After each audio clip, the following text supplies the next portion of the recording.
Hey, hello everyone. Sean Symons, PPG Grandpa. I'm driving right now. We got a whole crew here. We're going to be talking about Moonshiners. Who do we have on the panel right now? Cody? Yeah, hey guys. Got Tim with the bad apples. And I'm Dave Garris, the airport manager at Johnson County Airport. Now, I know that you guys have been asking questions that were not answered on our last podcast.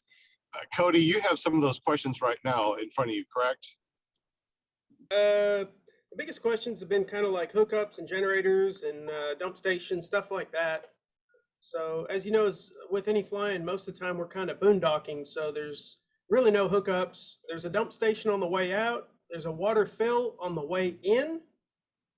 And generators, yeah, you can run generators. But Cody, I'm trying to do the generators up in a selected spot away from the tent campers. So we're calling that area up on the East 40. Remember when you were there last time and it was up across the apron and up into the grassy areas? Yeah, we're going to let people, if they need to run generators all night. I understand. I got a buddy here that's got to run with a CPAP machine, so he's got to have electricity and everything all night. So we're trying to keep them as separated as possible after the 10 o'clock hour. Up till 10 o'clock at night, everybody can run generators down here on the apron. So that's what we're trying to do to keep everybody happy this year. 10-4. Yeah, we used to do that, Dave. And what we did was we just even separate the generators. You had the Honda generators because they're so quiet. And then you had all the other generators. That's kind of like what we did too. Yeah, because somebody gets out there with a big old Briggs and Stratton and nobody's sleeping. Yep.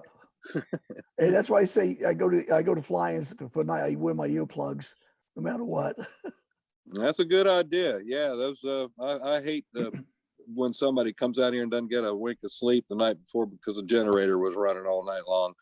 Even though the people that were parking there said that they weren't going to run a generator, they do. So I'm gonna give them the opportunity. If you got to run your generator all night long, this is where you got to park. You know. But the area up there where the generator isn't big enough really to separate out the Hondas and the I said that's just one thing we did. Because guys kept arguing. We said, hey, okay, all the generators over here, Honda's on this side, everybody else on this side. But then I said, and we handed out earplugs. We really did. We said, here, have some earplugs. They work. Indeed. I've got a couple notes here. There's avgas at the airport. Early arrival is permitted. Any day before the event's $10 for camping, and then every night during the event it's $20. Dave, tell us about the food. Tell you what, I'll hand that over to Skip here. He's the one that's going to be cooking, and it just happens that he's here at the right time. Nice. So this is Skip Holtzclaw. The camera's like right there. Holtcamp. Holtcamp. Yeah. We're gonna have a full breakfast, hamburgers and hot dogs and stuff for lunch. Probably some pulled pork we'll cook down here in the smoker, and we'll go from there. Have some sodas, some chips, and I don't know. We should have some pretty good meals. Right on. So, and we ain't doing it to make money.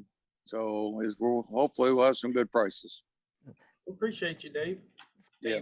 Did you say maybe doing breakfast too? Breakfast, eggs cooked to order, bacon, pancakes, sausage, maybe some hash browns. Good deal. All right there at the airport.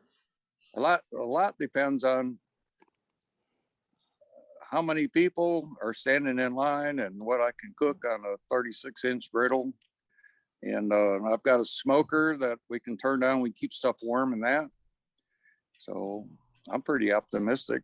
We'll have some good time. Right on. Well, thank you. It'll be a whole lot more convenient running into town. So. Yeah. It's nice. And then on Saturday, the beat route's coming back. They're going to set up and do that buffet like they did last time. That was pretty good. Remember when they did that seafood buffet? Yeah, that was a treat. And I got a local band that's going to come out and try. I'm not sure. I've never really heard them. Don't know how good they are, but it'll be something anyway. Hey, Tim, why don't you kind of run over some of the safety things? I know we've had a lot of questions around safety lately, and what I like to try to do at every time we do this event is we always do a safety briefing before anybody flies, especially the first and second morning for sure. You want to just brief us in on some of the safety stuff?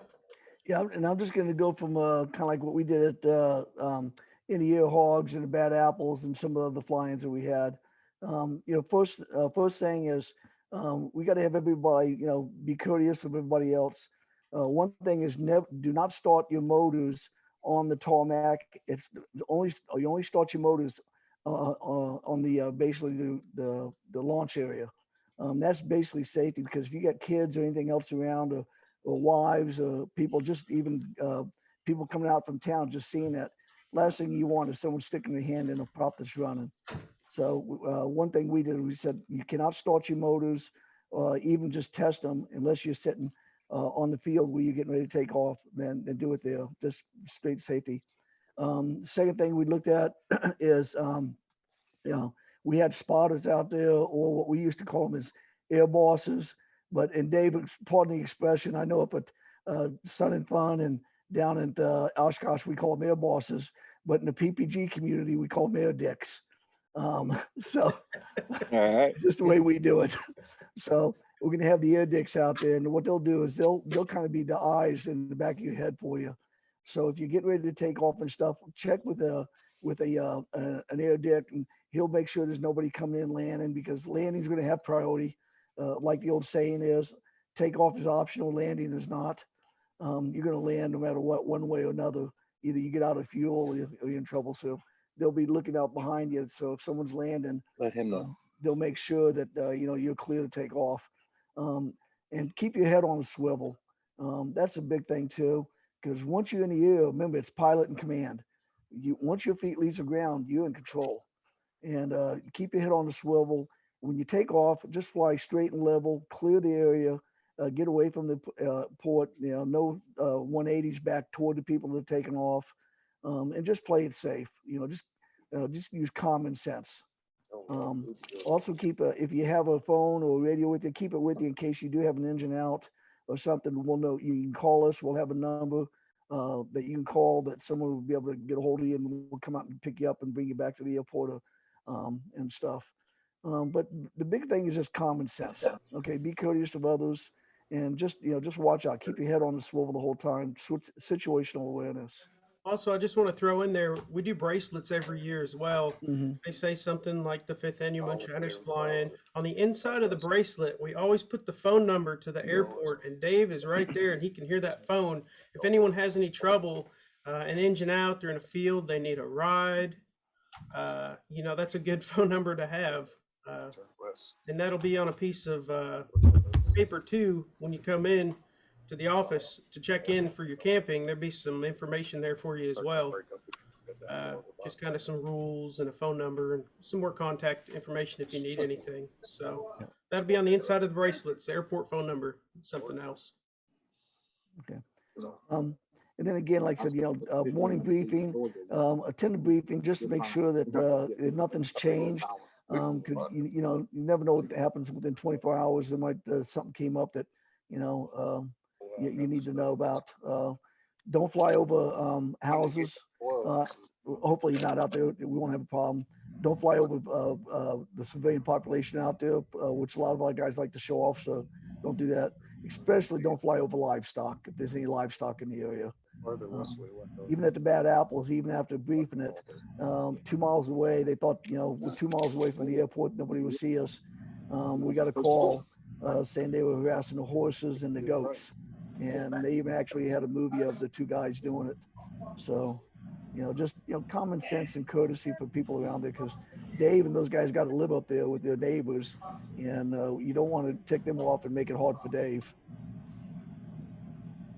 So, Indeed, and I'll add that to the briefing on the areas where not to fly around, or areas where I've experienced a call in for some horses or something like that. So, yeah, I'll make everybody aware. Plus, when everybody checks in, I've got a map of the area that's depicting the no-fly areas, like at the ends of the runways. I got caution areas down at the approach ends, and the prison. Stay away from the prison. They don't like that at all. And there's a little area over here by the end where people have some Egyptian Arabian horses that are real sensitive. So I'll let everybody alert of that.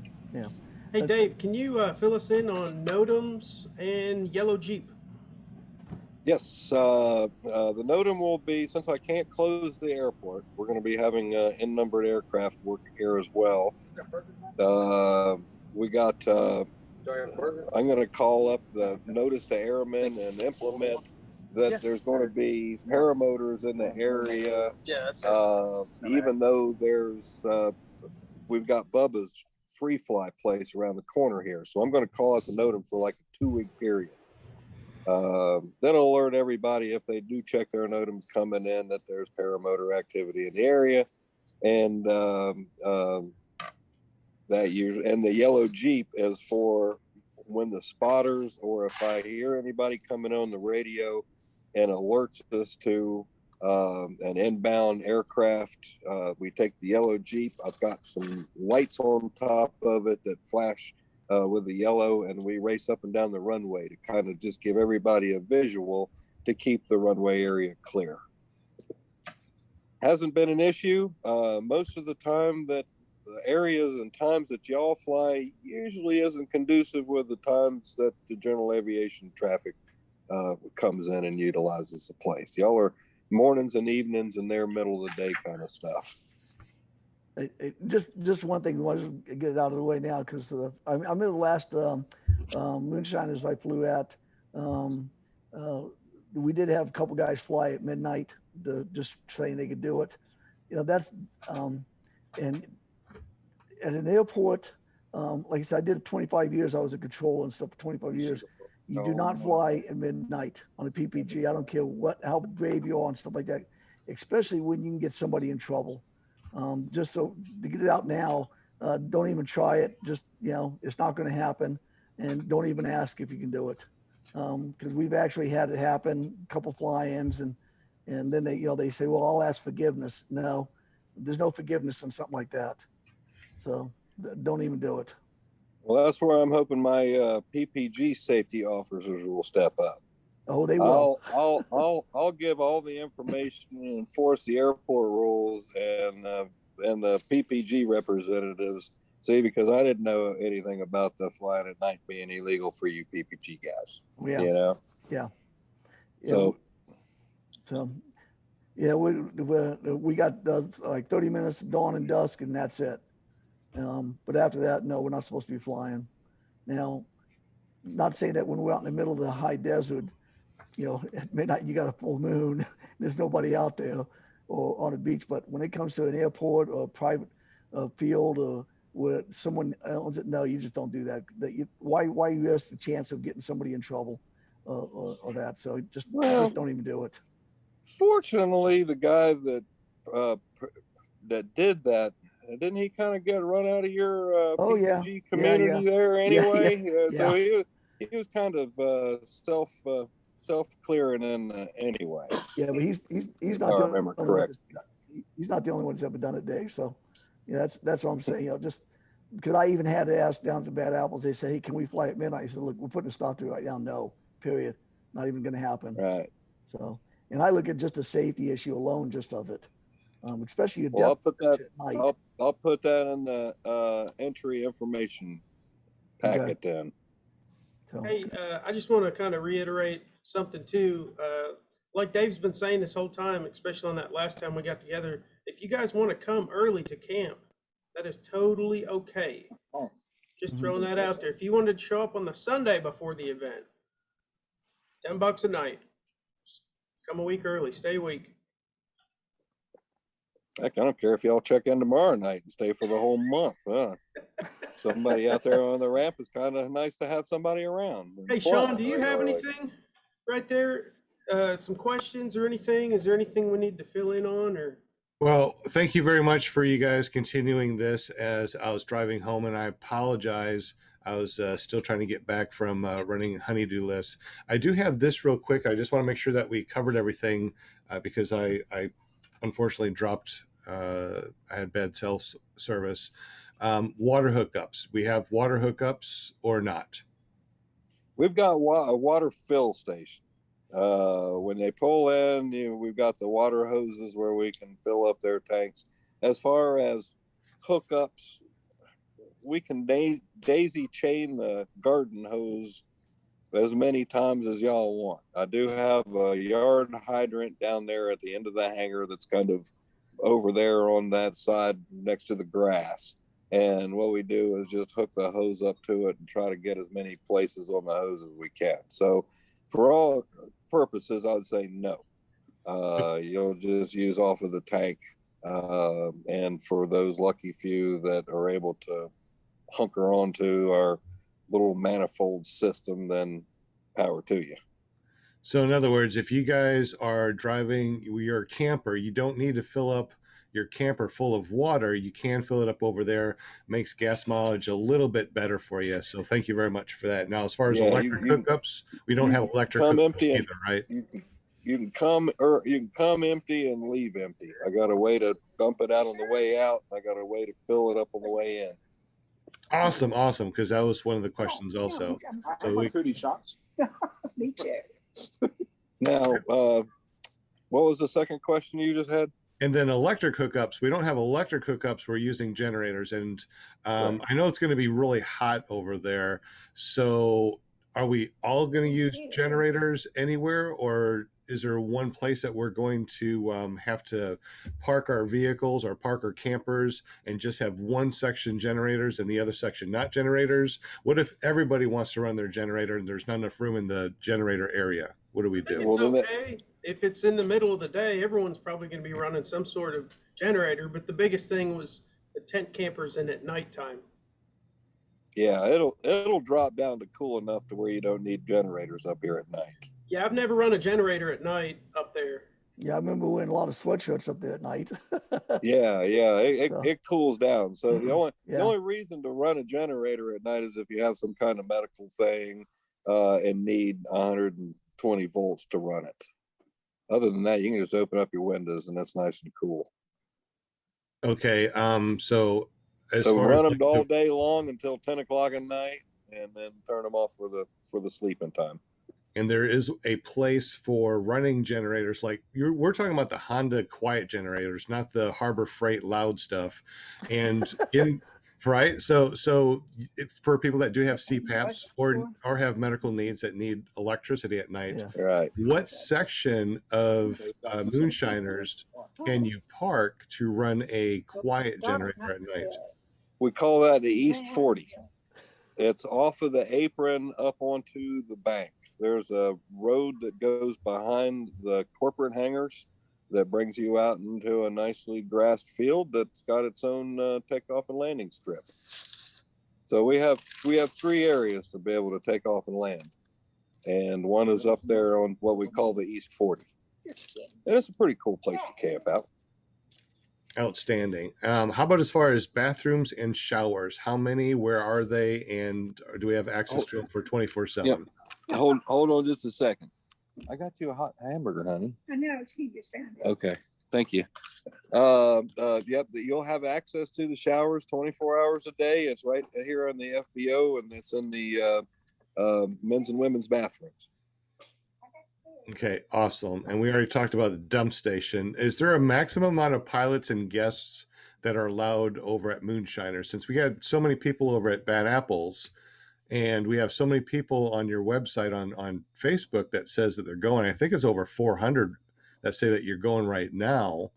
And if they bring their family with them, dogs, etc., that's going to be kind of packed. So is there a max? Is there a limit on how many people that can be there, or are we just winging it when the time comes?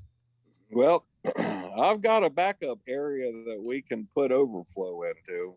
We are an airport, so we do have quite a bit of property out here.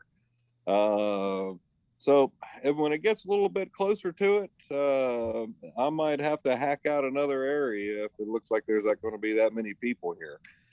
We've had up to 100, I think 14 pilots here before, and there was still room for people to park. We hadn't even really saturated the second row on the apron yet when that was going down. So right now, I don't think it's going to be a problem. And if it starts to grow, we've got a place to put them.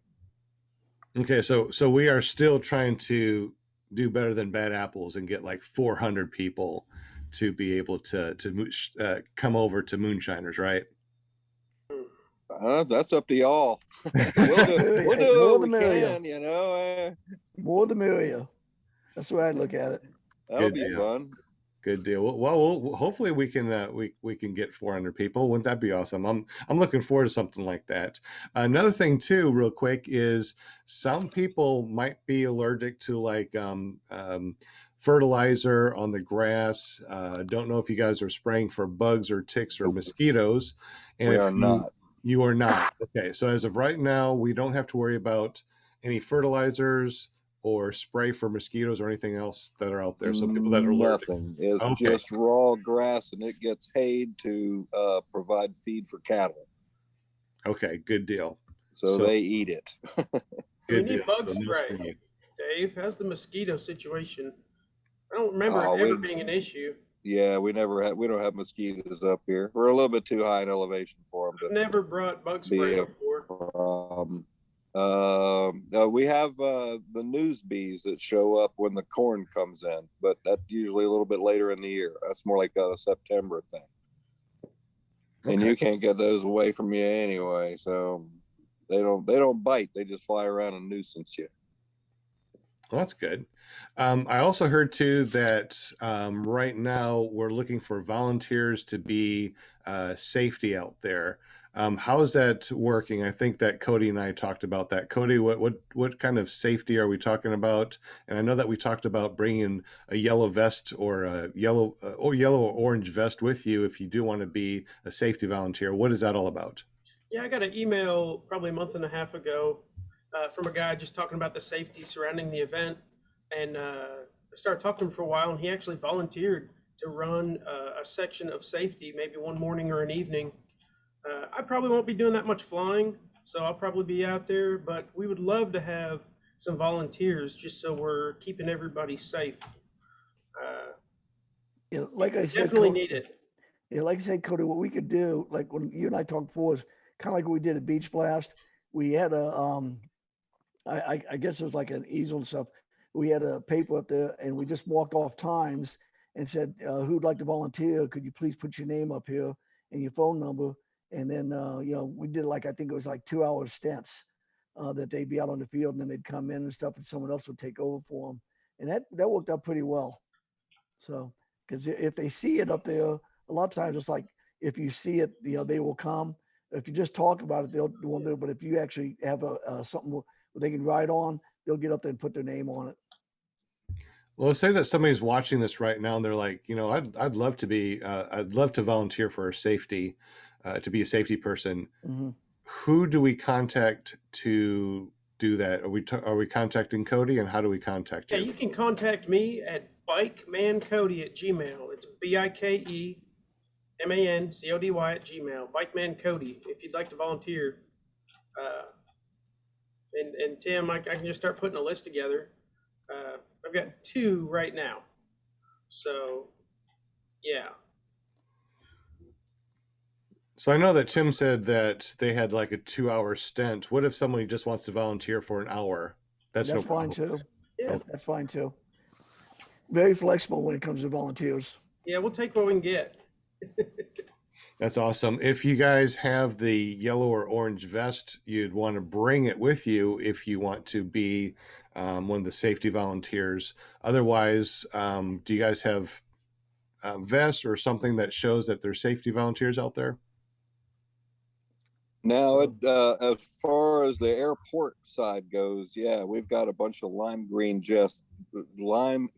colored vests that the airport representative, my people, are going to be wearing. I've got spotters, and I've got people set up for parking. I've got people set up for giving tours of the hangars. Mainly the other pilots that use the airport here. They're going to come in and volunteer their time to help keep an eye on things, and you can go up to any of them for any questions. And we're going to be wearing the lime green. That would distinct us from the orange and yellow vests. Okay, so the green are the main safety people. The orange and yellow are the volunteers. Yep, the green ones are going to be associated with the airport, Yeah, and the yellow ones are associated with the PPG guys. Yeah, hey, Cody, just one other thing I just thought of that we did down at the Beach Place. It really helped out a lot too with identifying the people.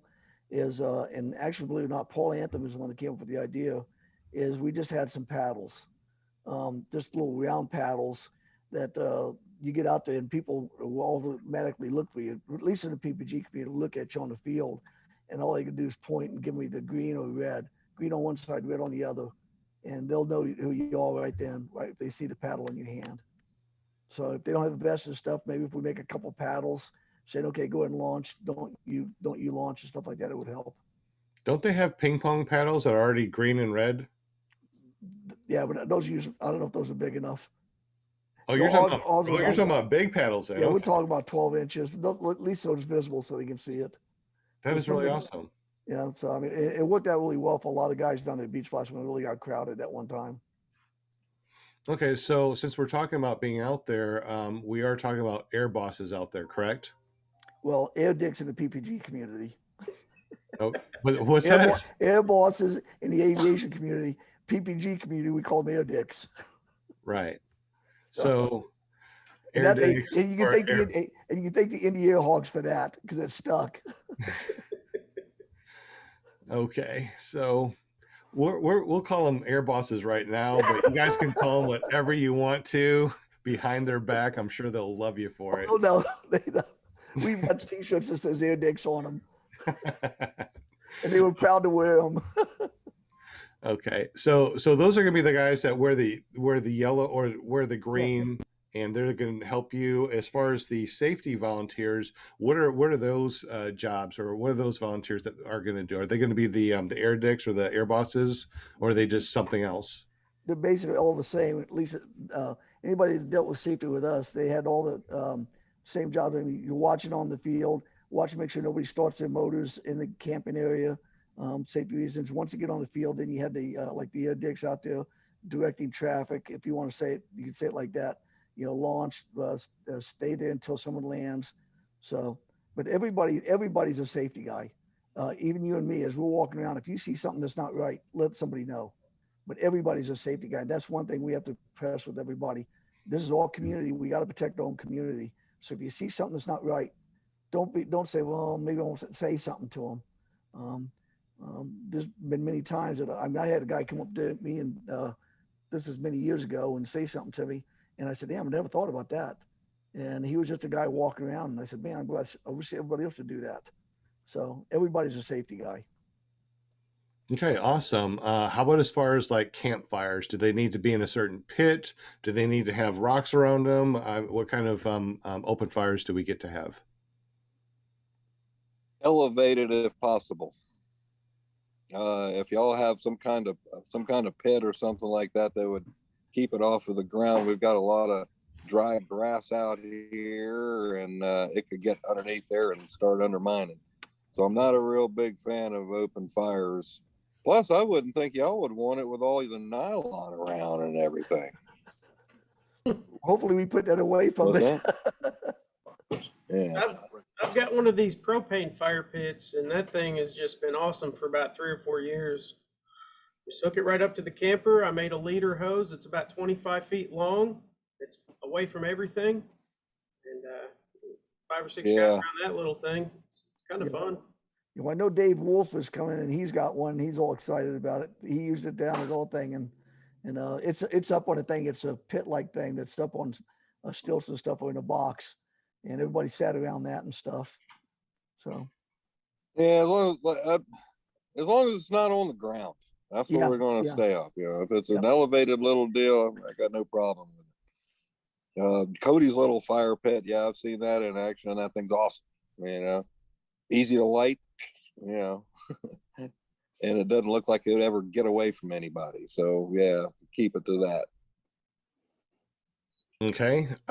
Let's see. As far as safety, obviously don't fly over the trailers or people. You know, we are following the FAR 103, even though we're out there, you know, we do want to continue to follow the actual rules of our sport. So no flying over trailers or people. Any Hey, other safety yes. things that we talked about? Dave, can you talk about the radio antennas on the building and up behind the FBO? Yes, we have ADSB antennas. We have COM antennas. We've got the AWAS, which is a weather station antenna, all sticking out there ready to grab somebody flying by. So the main hangar has got all this stuff up here that I recommend staying away from. Here you go, Steve. And other than that, there's no other antennas. We got an AWAS, a weather station over there, but it's only about 10 feet off the ground and colored pretty good. So it's hard to hit that baby. A lot of the guys, I'm in the process right now of cutting trees down, going down the creek for those guys who like to foot drag.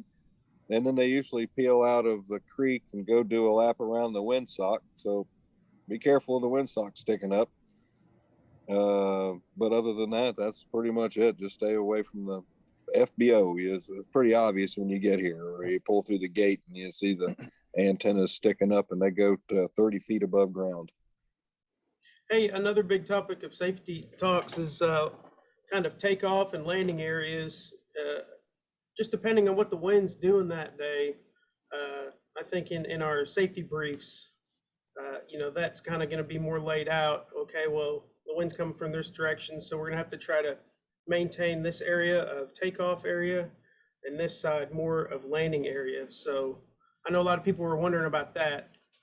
So And y'all have the availability to use the runway as well. absolutely, yeah, both sides of the runway a huge are grass. untapped resource out there. Yeah, both sides of the runway are just nice and grass. Don't pigeonhole yourself to the spot of grass in front of your camper. Yeah, you can venture out and set up pretty much anywhere around here. 10-4. Well, Tim, did you have anything else safety wise? No, I'm just looking forward to being up there and seeing you guys. So, but you know, like I said, I know got quite a few bite apples coming, so whatever we can do to help you guys out, we'll do it and stuff like that. I'm just looking forward to seeing you guys. Right on. Sounds great.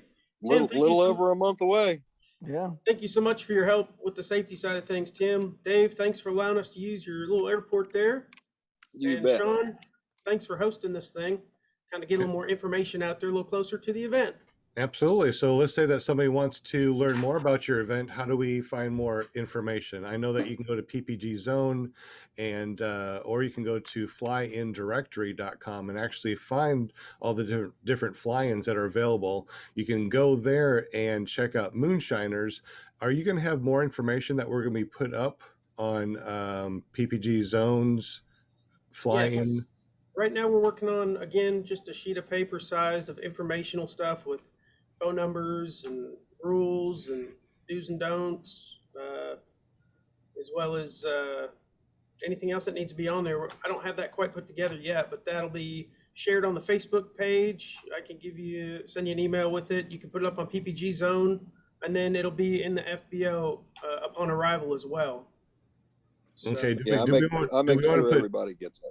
Do we want to put Dave Garris's information on there too? Is there a phone number and email that we can put out there for people to get up with Dave?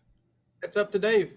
Sure, absolutely. I've been answering quite a few messages on the Facebook. I got a Johnson County Airport Facebook page, and that's where I've got it posted. And it's got the description of the event. It's got the times. It's got the fees, the whole bit. I don't address any of the safety issues that we talk about on here because I do that when everybody arrives.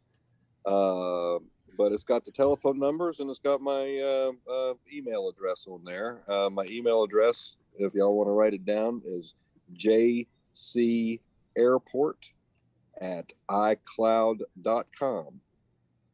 So you have an iPhone. Yep. Hey, Tim, I know we Yes. talked about this the other day. Nobody's going to be able to fly without their bracelet. When they have Yeah. the bracelet, that means they've been safety briefed. You get Yes. safety briefed on the first day. When 200 people start pouring in, you've got to be briefed before you can fly. So if someone's flying without a bracelet, unless they just don't want to wear a bracelet, it's just we're trying to get everyone safety briefed before any flying takes. They need a takes off. bracelet because that identifies, hey, not only did you attend the briefing, but you know what's going on. So yeah, I would definitely say you have to have a bracelet to get on the field. And on the first day, like I said, a lot of people are going to be coming in and stuff. So what we did was, you had morning briefing, then we'd like have an afternoon lunch briefing, and then a late afternoon briefing. So you had 3 of them. So basically, there was no excuse for them not to have a briefing before they flew. And sometimes we even did one-on-one. If a guy got there and he said, "Hey, I really want to fly," we can do a one-on-one. But yeah, we can set that up. It won't be a problem. Also, I've had a few guys message me about doing workshops in the middle of the day just for different things, carburetor rebuilds, top ends, repacking reserves. So if anyone wants to do a workshop, please email me again at bikemancody@gmail.com. That's definitely gives us something to do in the middle of the day when we're just staring at each other. Are you guys going to be doing any kiting wars or anything like that? Sure, absolutely. Is that something that's planned, or is that something that we can plan ourselves and make happen? Or That just depends on the wind in the middle of the day. Kind of being in the mountains, it can be a little tricky sometimes. that's a good thing. Real quick to talk about the wind. What is it like over there in the morning, noon, and evening when we go fly? What is it normally like? Dave's over there more than I am. Oh, it starts off foggy in the morning. As soon as the fog breaks, it's just really still and the perfect time to fly.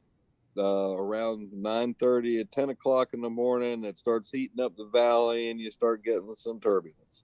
That's when everybody usually comes in and lands and then cruises out into the community for daytime activities. About 4 o'clock, everybody starts gathering back up. By 5:30, 6 o'clock, it's laid down enough to where everybody jumps up and starts flying again until dark. Hey, So Dave. that's usually the way it goes through. The prominent wind is from the west to the east.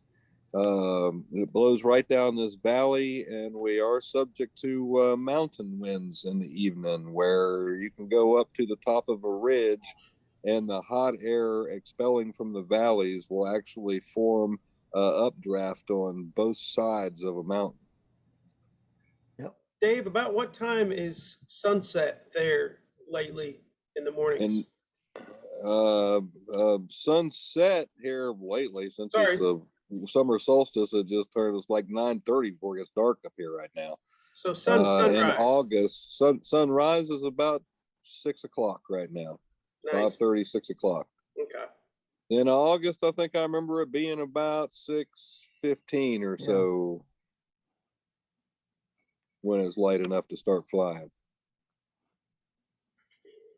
All the way to 9:30, it's light, and then it's sunset, so we can fly until 9:30. Is that what you're saying? Or well, right now, if you were here this month, but by the time August rolls around, it'll set. You'll be able to fly till about 8:30. Okay. Nice. I guess it helps being a little higher up. We're at 2,240 feet. I've seen it darker down in Johnson City than it is up here. Okay, and we did talk about don't fly over the prison, right? Oh yeah, I'll make that fact clear on everybody that comes in. Okay, and that'll be into the briefing that I hand out when everybody comes in, along with all the rules, regulations, telephone numbers, emergency contacts, what to do, where to go. All that is handed out. And we have a NOTAM or a for flight restriction just for us, or just a NOTAM for us up to a certain altitude? Is that correct? Yes. Yeah, I'm putting it in for both y'all and the Potato Hill Free Flyers as well. And that's up to what altitude? They go up to 15,000. Okay. So I'm gonna take the NOTAM up to 15. I couldn't imagine y'all going up that high. Well, we wanted to see, you know, what it went up to. We might actually try to do an altitude, geez. personal records. I know I want to hit at least 10,000. I haven't done it yet. And if you guys have Jimmy, I'm cold. Well, we'll just plan. We'll plan cold. that ahead. If you're into doing something like that, then I'll work it out. I know the numbers to call if you're interested in setting some kind of record or skying it out. That'd be really fun. Maybe we can get a bunch of people that'll go up and try this. Also, too, isn't there like 3 states that we can take off and fly through 3 different states? Is that correct? That is correct. We're right up here in the very tip corner of Northeast Tennessee. So we've got North Carolina right over the hill, and we've got Virginia right around the corner. So if the winds are right and you do a little bit of pre-planning, you could go fly over that corner and hit 3 different states. Too far away on a paramotor to go for 4 states, because you've got West Virginia or Kentucky not too far away. So it's not much for us to go up in our full scale planes and hit 4 states just on a quick little flight around the area. With a paramotor, what's the mileage around, or the time around, to be able to hit 4 states? You'll be off for about an hour and a half, I'd say. Well, that's not bad. I usually fly for 2.5 hours. Might have to try for the 4 states. You should. The corner is right up on Mount Rogers. There's an actual survey mark up there that designates the spot where all 3 states meet. Back in my younger days, I camped out on that marker, and it's not too far away from here. You can just do a straight line shot for that. Cruise across all 3 corners at once. Start working on that flight plan, Sean. I am working on it right now as we speak. So, you want to go to 15,000 feet and you want to fly 4 states. Those are your 2 goals for this flying. What if I flew 15,000 feet over 4 states? Huh? I don't know about that. You'll freeze. You'll freeze. It sounds like a heck of an adventure over there. What are some of the things that we can do midday while everybody else is, what are some of the cool things around there that we can go do midday? Well, we've got Dome Mountain Recreation Area right across the street over here. You can either bring or rent side-by-sides and motorcycles, and we've got 8,600 acres of mountain wilderness with trails all cut through them. That's been drawing quite a crowd. As far as motorcycles go, we've got the famous Snake. That's a motorcycle road around here that people come from all over the place for, and the cruise through Shady Valley. To the west of us, we've got Watauga Lake. Johnson County has access to that area as well. They have boat rentals down there. You can go out and fish and boat around that if you want. We've got hiking trails. We've got trout fishing. We've got Grandfather Mountain around the corner over here, Boone, North Carolina, Blowing Rock, Tweetsy Railroad, the Blue Ridge Parkway. Beautiful scenes over there, and just across the corner in North Carolina. We've got the famous Creeper Trail, where they take you up to the top of White Top on a bicycle, and it's a gravity run all the way back down. It's about a 3-hour trip. 17 miles. Yeah, I've got a buddy here who just did that. Very, very scenic area to come explore in. So pretty much whatever you want to do in a rural area, we've got it covered for you. So it sounds like we are going to have a blast. Is there anything else that you guys want to add before we end the podcast? Just looking forward to seeing everybody. Definitely. So Dave Garris, you're the airport manager, and we can get up with you on your Facebook page, you said. And what was that address, or how do we get up to you on Facebook? Johnson County Airport, or you can reach me Facebook page Dave Garris, or my email address jcairport@icloud.com. Okay, I'll try to put all that information down in the description below. So just look down below and you should be able to see that. We also got Tim Gaskins. He's a bad apple. He's the one that is our safety person. You're going to be the main safety person. Is that correct, Tim? Well, I'll be the point. Okay. You'll But yeah, but everybody's going to be a safety person. So yeah. All right. So you are the point of contact for safety. So how do we get up? With Cody? Yeah. Okay. Do we get up with you at all if we need to ask you any questions? If so, how do we get up with you? If you, Go ahead, Cody. yeah, if anyone has any more safety questions, if you want to get with me, and if I can answer them, I'll get with Tim. He's run safety at several events, so I really look up to him when it comes to keeping people's fingers and hands on and making sure everyone's going home the same way they came in. So again, you can email me, Facebook. We got the Facebook page too. So any one of those for safety. So. And Cody Bach, he's the guy that's, so you're the person that is advertising all this because you got the school over there, correct? Yeah, I help promote the Moonshiners fly-in. Again, thankful to Dave that he's letting us, let it happen every year. And I never thought it'd get this big, but we'll see. We'll see how it goes this year. I'm excited. We're gonna have a good time. And if somebody does want to go to your school, can you give us a little information about your school and how to get up with you? Yeah, so I've been training. This summer makes 7 years. I'm a USPPA instructor. SMPPG.com. Got a Facebook page, Smoky Mountain Paramotor, and we're in Knoxville, Tennessee area. So we can get you out. Awesome. Well, thank you very much, guys. I appreciate y'all hanging out with me this afternoon. I apologize for my driving and my dropping of calls and stuff like that. Is that me or what was that noise? Hope that wasn't me. Anyway, thank you very much for joining us. If you need any more information, get up with myself, ppggrandpa@gmail.com, or with Cody, Tim, or Dave. Thank you very much. You guys have a wonderful day, and we will catch you next time. Okay, see you guys. We'll see you guys soon. Take care.